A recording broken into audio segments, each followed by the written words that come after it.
Assalamualaikum warahmatullahi wabarakatuh. Alhamdulillah, puji dan syukur kehadirat Allah Ta'ala dan sholawat serta salam bagi Rasulullah Muhammad Sallallahu Alaihi Wasallam. Kita akan melanjutkan pembelajaran kita di dalam mata kuliah advokasi ekonomi syariah. Ini adalah video pembelajaran yang ke-12 tentang musyarakah dan sengketa di pengadilan agama. Pada video terdahulu kita sudah mempelajari tentang murabahah dan sengketa di pengadilan agama. Kali ini kita akan mempelajari tentang musyarakah dan sengketa di pengadilan agama. Di dalam perbankan syariah dikenal beberapa akad yang kesemuanya menggunakan prinsip bagi hasil, yaitu akad musyarakah, akad mudharabah, akad murazaah, dan akad musaqah. Syirkah dari segi etimologi berarti pembauran atau percampuran. Maksudnya adalah seseorang mencampurkan hartanya dengan harta orang lain, sehingga antara bagian yang satu dengan bagian yang lainnya sulit untuk dibedakan lagi. Akad musyarakah atau syirkah dalam perspektif fikih itu bermakna sekutu atau teman perseroan, perkumpulan ataupun perserikatan. Sekarang kita lihat pengertiannya. Menurut mazhab Maliki, syirkah adalah suatu izin bertasarruf bagi masing-masing pihak. Mazhab Hambali berpendapat bahwa syirkah adalah persekutuan dalam hal hak dan tasarruf, sedangkan mazhab Syafi'i berpendapat bahwa syirkah adalah berlakunya hak atas sesuatu bagi dua pihak atau lebih dengan tujuan persekutuan. Menurut Syed Sabiq dalam kitabnya Fikih Sunnah, syirkah merupakan bentuk transaksi di masa lampau antara orang-orang Arab yang serikat dalam hal modal dan juga keuntungannya. Berdasarkan beberapa definisi di atas, maka dapat disimpulkan bahwa musyarakah adalah akad kerjasama antara dua pihak atau lebih untuk suatu usaha tertentu, di mana masing-masing pihak memberikan kontribusi modal, baik berupa dana atau amal perbuatannya, tindakan, dan keahlian dengan kesepakatan bahwa keuntungan maupun risiko akan ditanggung bersama sesuai kesepakatan. Dalam dunia perbankan syariah di Indonesia, musyarakah juga diterapkan sebagai sebuah produk unggulan karena prinsip yang ditawarkan pada dasarnya sama-sama mendapatkan keuntungan bagi kedua belah pihak, baik bank maupun nasabah, dan sama-sama dibebani risiko yang harus ditanggung dari akad yang dilaksanakan. Lebih jelasnya, musyarakah diterapkan melalui mekanisme pembagian keuntungan serta pembagian kerugian atau distribusi kerugian, profit and loss sharing, di antara para pihak atau para mitra atau syarik melalui metode profit maupun revenue sharing. Porsi pembiayaan dengan akad musyarakah saat ini hanya berkontribusi sekitar 22% dari total pembiayaan perbankan syariah yang ada di Indonesia. Konsep profit and loss sharing dalam akad musyarakah merupakan ciri khusus sebagai pembeda antara aktivitas perbankan syariah dengan perbankan konvensional. Tanggung renteng atas keuntungan dan juga distribusi kerugian yang dialami bank dan nasabah menjadi kriteria khusus yang dapat menarik jumlah nasabah lebih banyak jika bank mampu mengelola risiko dengan baik. Sekarang kita masuk ke dalilnya. Ada dasar hukum akad musyarakah di dalam Al-Quran dan hadis. Landasan hukum akad musyarakah dijumpai di dalam sumber utama hukum Islam, yakni Al-Quran dan hadis. Di dalam Al-Quran dinyatakan, A'udzubillahi minasyaitonirrajim, Bismillahirrahmanirrahim, Wa inna katsiran minal khulata'i la yabghi ba'duhum ala ba'd illa alladhina amanu wa 'amilus solihati wa qalilum ma hum. Yang artinya, dan sesungguhnya kebanyakan dari orang-orang yang berserikat itu, sebagian mereka berbuat zalim kepada sebagian yang lainnya, kecuali orang-orang yang beriman dan mengerjakan amal soleh, dan amatlah sedikit mereka ini. Kutipan dari Al-Quran Surah Shad ayat 24. Selain Surah Shad ayat 24, terdapat pula dalil yang lainnya di dalam Surah An-Nisa ayat 12. Ini Al-Quran. Di samping Al-Quran ada pula hadis. Di dalam hadis dikisahkan bahwa yang artinya dari Abu Hurairah radhiyallahu an, ia berkata, Rasulullah Muhammad SAW bersabda, Allah Subhanahu wa Ta'ala berfirman, Aku, kata Allah, adalah pihak ketiga dari dua orang yang sedang berserikat. selama salah satu dari keduanya tidak khianat terhadap saudaranya. Apabila di antara mereka ada yang berkhianat, maka aku, kata Allah, akan keluar dari antara mereka. Ini hadis riwayat Abu Dawud. Nah, di samping Al-Quran dan hadis, terdapat pula ijma' ulama terkait musyarakah ini. Ibnu Qudamah Al-Maqdisiyah, ulama dari mazhab Hambali, dalam kitabnya Al-Mughni, mengatakan bahwa, yang artinya kaum muslimin telah bersepakat terhadap legitimasi musyarakah secara global, walaupun terdapat perbedaan dalam beberapa elemen darinya. Adapun di dalam hukum positif terdapat banyak sekali landasan hukum yang bisa dipakai. Di antaranya ada Undang-Undang Nomor 21 Tahun 2011 tentang OJK, Undang-Undang Nomor 21 Tahun 2008 tentang Perbankan Syariah, dan seterusnya. Beberapa mungkin sudah diperbaharui, nanti silakan sahabat kampus memeriksa kembali aturan-aturan yang dimuat di dalam dalil-dalil hukum positif tentang musyarakah ini.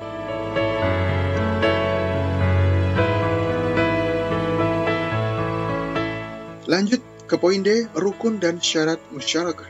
Terdapat beberapa syarat dan rukun akad musyarakah yang harus dipenuhi menurut Otoritas Jasa Keuangan atau OJK. Di antaranya adalah yang pertama, adanya para pihak yang berakad, yaitu pihak bank, sohibul mal, pemilik modal, dan nasabah sebagai pelaksana. Sohibul mal sekaligus sebagai musytariknya, pelaksananya.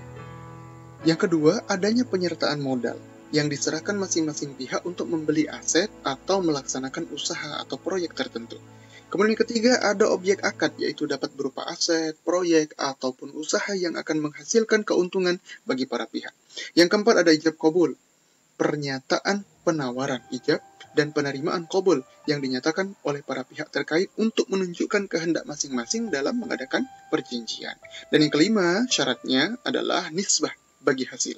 Adanya pembagian keuntungan yang akan diperoleh masing-masing pihak dalam bentuk persentase fluktuatif tergantung keuntungannya, bukan jumlah uang yang tetap flat ya. Jadi tidak riba di sini. Ini dia rukun dan syarat musyarakah menurut OJK. Kemudian poin E, bentuk dan aplikasi musyarakah dalam perbankan syariah. Ada dua bentuk. Yang pertama ada syirkah amlak dan ada syirkah uqud. Syirkah amlak berarti eksistensi suatu perkongsian tidak memerlukan suatu kontrak dalam pembentukannya, tetapi ia terjadi dengan sendirinya. Cirinya, masing-masing anggota tidak memiliki hak untuk mewakilkan dan mewakili terhadap partnernya. Syirkah amlak terbagi dua, ada syirkah ikhtiari dan ada syirkah jabari. Syirkah ikhtiari yaitu kongsi otomatis tetapi bebas menerima ataupun menolak, seperti hibah dan wasiat. Sedangkan syirkah jabari yaitu kongsi otomatis secara paksa sebagaimana halnya waris. Yang kedua ada syirkah uqud, yaitu sebuah perserikatan antara dua pihak atau lebih dalam hal usaha, modal, dan keuntungan. Syirkah uqud terbagi tiga, yakni syirkah al-amwal, syirkah al-a'mal, dan syirkah al-wujuh. Fuqaha Hanabilah membagi syirkah ini menjadi 5. Ada syirkah al-inan, al-mufawadah, ada al-abdan, ada al-wujuh, dan al-mudarabah. Adapun fuqaha Syafi'iyah dan fuqaha Malikiyah membaginya menjadi 4. Ada al-inan, al-mufawadah, al-abdan, dan al-wujuh. Kemudian poin F, kita masuk ke implementasi akad musyarakah dalam perbankan syariah. Bagaimana implementasinya di dalam kegiatan perbankan? Implementasinya dapat dijumpai dalam bentuk pembiayaan seperti yang pertama, pembiayaan proyek. Dalam pembiayaan ini, musyarakah diaplikasikan untuk membiayai proyek atau mendanai sebuah proyek. Nasabah dan bank sama-sama menyediakan dana untuk membiayai proyek tersebut, dan setelah proyeknya selesai, nasabah mengembalikan dana beserta bagi hasil yang telah disepakati untuk pihak bank. Kemudian ada pula pembiayaan modal ventura. Dalam pembiayaan ini, musyarakah diaplikasikan dalam skema modal ventura. Penanaman modal dilakukan untuk jangka waktu tertentu, dan setelah itu bank melakukan divestasi atau menjual bagian sahamnya, baik secara singkat maupun secara bertahap. Kemudian poin G, ketentuan penyelesaian sengketa akad musyarakah. Bagaimana apabila terjadi sengketa dalam akad musyarakah? Dan kira-kira apa yang memungkinkan munculnya sengketa? Nah, serupa dengan akad yang lainnya, Wan prestasi dan kegagalan membayar menjadi beberapa alasan utama terjadinya sengketa di dalam akad musyarakah. Adapun ketentuan penyelesaian diatur di dalam Undang-Undang Nomor 21 Tahun 2008 tentang Perbankan Syariah. Pasal 55 ayat 2 menjelaskan bahwa perkara musyarakah merupakan penyelesaian yang paling didahulukan ketimbang penyelesaian lain, apalagi melalui penyelesaian litigasi di pengadilan. OJK sebagai regulator dan pengawas perbankan di Indonesia juga turut andil untuk membuat aturan mengenai penyelesaian sengketa di antara kedua belah pihak dalam akad musyarakah. OJK menetapkan standar-standar penyelesaian sengketa, di antaranya yang pertama prinsip musyawarah mufakat. Ini yang utama. OJK menetapkan beberapa hal mengenai prinsip musyawarah. Penjadwalan kembali untuk musyawarah, penambahan syarat baru untuk mendamaikan para pihak, kemudian penggunaan struktur yang baru. Kemudian yang kedua, arbitrasi syariah dan kewenangan eksekusi putusan Basarnas. Apabila mekanisme musyawarah belum berhasil, penyelesaian sengketa dapat dilakukan secara non-litigasi, misalnya melalui Badan Arbitrasi Syariah Nasional. Dan eksekusi atau putusan arbitrasi syariah itu akan ditetapkan melalui pengadilan agama. Yang ketiga, melalui litigasi. Dan yang keempat, melalui eksekusi agunan yang harus melalui putusan pengadilan agama jika debitur melakukan wan prestasi. Pihak BUS atau BPRS tidak diperkenankan melakukan eksekusi agunan dan jaminan secara langsung sesaat setelah terjadi tunggakan ataupun wan prestasi sebelum ada putusan pengadilan yang menyatakan bahwa nasabah lalai dan memberikan hak kepadanya untuk eksekusi agunan dan jaminan. Demikian juga, ia tidak diperkenankan menuliskan klausula dalam kontrak yang membolehkannya melakukan eksekusi agunan dan jaminan secara langsung sesaat setelah terjadi tunggakan ataupun wan prestasi tanpa putusan pengadilan. Apabila agunan proyek pembiayaan musyarakah dan atau jaminan lainnya dilakukan hingga tahap eksekusi, maka hasil eksekusi tersebut diutamakan untuk pengembalian modalnya. Namun dalam praktiknya di pengadilan agama, perkara yang masuk didominasi oleh keberatan para nasabah atas kegiatan bank syariah yang telah mengeksekusi dengan jalan melelang agunan milik nasabah saat nasabah gagal bayar atau lalai dalam membayar utangnya. Eksekusi hak tanggungan oleh bank syariah secara faktual masih dilakukan dengan jalan partai eksekusi atau tanpa fiat pengadilan agama. Ini persoalan dalam dunia musyarakah. Kemudian yang terakhir ada kaidah-kaidah hukum tentang akad musyarakah. Ada beberapa kaidah. Yang pertama, pihak yang tidak termasuk dalam perjanjian akad musyarakah tidak mempunyai legal standing atau kapasitas sebagai penggugat dalam sengketa akad musyarakah. Oleh karenanya, gugatan dianggap mengandung cacat formal atau diskualifikasi in person. Yang kedua, kaidahnya, dalam gugatan sengketa akad musyarakah yang tidak disertai dengan tuntutan kepada pihak siapa yang harus mengembalikan modal dan bagi hasil yang disepakati, gugatan tersebut dinyatakan tidak jelas atau sumir dan mengakibatkan gugatan tidak diterima. Yang ketiga, risiko yang ditimbulkan dari akad musyarakah di kemudian hari yang bukan karena kelalaian pihak, maka kerugian tersebut ditanggung secara bersama, yaitu proporsional antara pihak nasabah dan pihak bank. Kemudian yang keempat, kelalaian pihak kreditur yang mencairkan dana pinjaman tanpa proteksi terlebih dahulu oleh asuransi sesuai bunyi akad, maka tindakan tersebut adalah tindakan ketidakhati-hatian pihak bank, bukan merupakan kelalaian pihak debitur. Dan yang terakhir, gugatan perdata terhadap pribadi sebagai person tidak dapat dibenarkan jika pribadi tersebut dalam melakukan akad syariah bertindak sebagai pengurus LKS yang dipimpinnya. Inilah yang ingin disampaikan pada kesempatan kali ini. Kita sudah sampai di kesimpulan. Ada beberapa hal yang bisa dipetik. Yang pertama, akad musyarakah atau syirkah dalam perspektif fikih bermakna sekutu atau teman perseroan, perkumpulan ataupun perserikatan. Yang kedua, dasar hukum akad musyarakah ada di dalam Al-Quran, hadis, ijma ulama, dan dalil-dalil hukum positif nasional Indonesia.